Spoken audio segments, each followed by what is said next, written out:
Tensions are rising between the U.S. and Venezuela. President Donald Trump is warning the Venezuelan president as the U.S. Coast Guard increases efforts to interdict oil tankers in the Caribbean Sea. ABC's Nicole D'Antonio is in Washington with the details.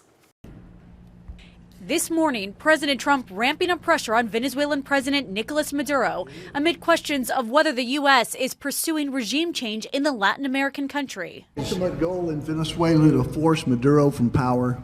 Well, I think it probably would. I can't tell that. That's up to him what he wants to do. I think it would be smart for him to do that. But the president says the U.S. is still actively pursuing what it claims is a sanctioned oil tanker that fled into the Atlantic Ocean after the Coast Guard tried to intercept it on Sunday.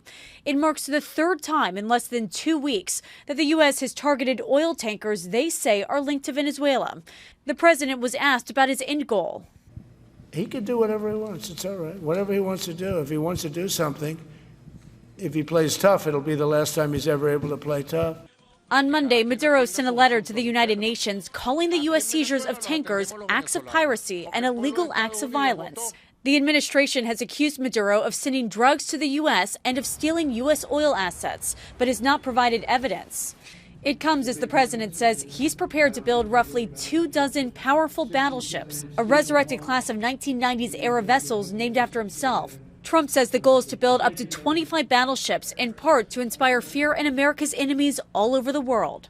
The Navy says the cost of the ships has not been nailed down yet, but a retired admiral says the first ship could top $10 billion to build. Nicole D'Antonio, ABC News, Washington.